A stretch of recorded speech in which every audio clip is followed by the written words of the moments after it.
3 things that made the most impact on my weight loss. And some of you may be thinking like, well, why are you trying to lose weight? Well, let me just tell you.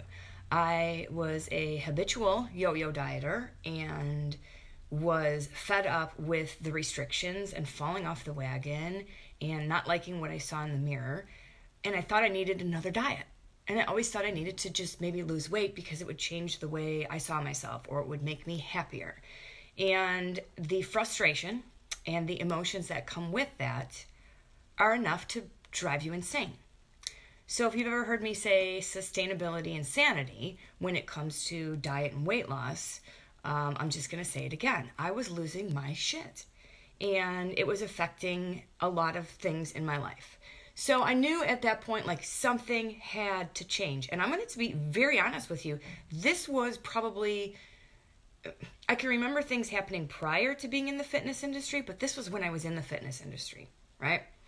And I knew something had to change because what I was promoting was not working for me. And it kind of was stuff that I just didn't believe in anymore because I was like, this is making me crazy. So if you're that person who's like, I am stuck on this emotional diet roller coaster and I have no idea how to get off, I'm here to tell you my 3 things, right? So what are the 3 things that made the most impact on my weight loss? Number 1, eating real food. I cannot tell you how many different shakes that are filled with crap, guys. Really, they are. Like, check your liver. Just saying. Filled with crap. The protein shakes, the protein bars, the processed BS that I thought was good for me, it wasn't real food. Okay? So, yeah, eliminating a lot of that stuff and realizing that that's not something that was doing good for me, right? Processed foods, I limit them. Now, real food, yeah, I'm going to eat a lot more of that versus the stuff in the boxes. That's not saying that I don't have chips or I don't eat cake at a party. It's saying that I know my body and I understand what it means to eat real food, and that the protein bars, you might as well eat a Snickers, and that's more satisfying because a Snickers satisfies you, right? Isn't that what the commercial is? There you go. Compare the protein bars to the Snickers. Because they're healthy, right? They have 23 grams of protein and about 487 other garbage things in them. So eat real food, right? That was something that it was like, okay, this is a habit I kind of have to change because it's been nailed in my head that this is what everybody's doing to lose the weight. So why isn't it working for me? Okay? So yeah, I had to face that reality of like, hey, I can't just eat protein bars and hit my calorie count on those kind of things. So I started to eat some real food, right? And of course, I kind of enjoy some of the other things every now and again. My second one is exercising for the right reasons. I cannot tell you how many times I said it myself and I still hear it.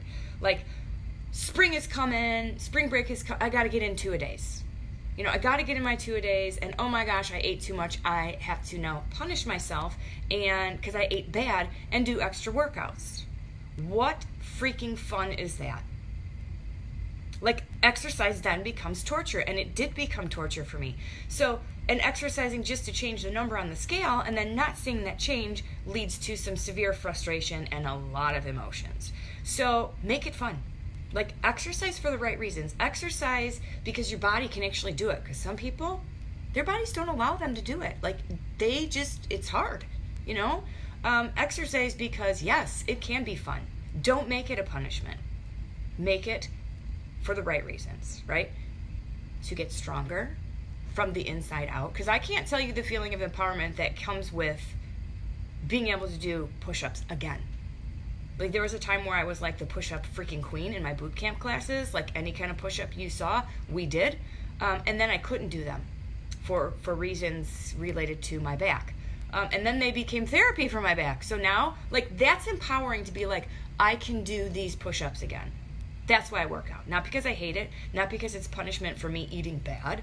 And so the third one is balancing your food. So what does that mean? I don't count macros. They're stupid, right? And if that works for you, by all means, just keep doing it. Like, I'm so happy for you for doing that if it works. Doesn't work for me. Didn't work for a lot of my clients. It just, like, how do you balance it? Moderation, right? Knowing your limitations, 80-20, being more mindful of what you're putting in your body. I know if I eat a handful of gummy bears, like back in the day, it would have met my, like what, gummy bears don't have fat in them, so it would have helped me meet my carbs for that day, right? But really, what was it doing for me? It wasn't keeping me full. It wasn't fueling my body the way that, food kind of should be. Food should be seen as what it is, food.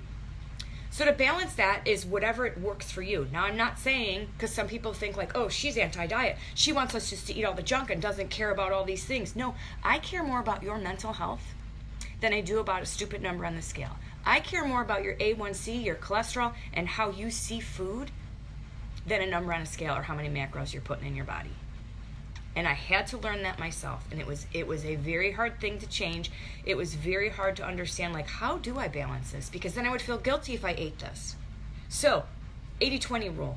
Be mindful. Fuel your body properly. So my 3 tips on the things that worked for me, that had the most impact on my weight loss, weight maintaining, not obsessing over the weight loss. So if you want to go there with it, because some people are like, well, she's never been heavy. In my mind, I was. In my mind, I really was. And I bet majority of you aren't needing weight loss. Your body's going to do it if you're giving it what it needs. It's going to do what it's supposed to do.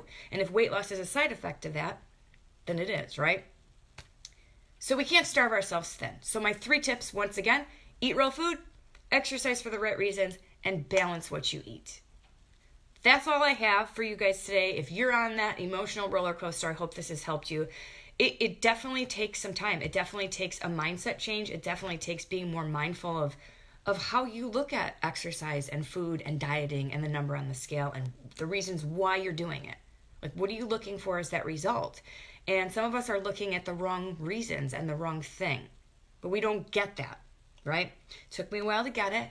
And when I saw it, I was like, yes, I see so many other people that have a lot of these similar issues. That's what I'm out to promote. So you have to understand what's going on inside here, and look at those 3 tips and be like, how can I apply this to my life? Because it's going to be different for everybody. It is not a one-size-fits-all. I promise you that. Nothing in life is. I don't care if they tell you that shirt is a one-size-fits-all. It's not, okay? It's not. So nothing is a one-size-fits-all. Always listen to your body and always try to understand what it's telling you. And sometimes that's hard. It really is, okay? That's all I have for you guys. I hope those 3 tips have helped you. Have a great day. Thank you so much for watching. If you found value in this and you think you need to share the love, feel free to share this video to your page or with a friend. However, because my goal is to get out there, and if I reach one person every day who's on that struggle bus, then I've done my job. Have a great day, and we'll chat later.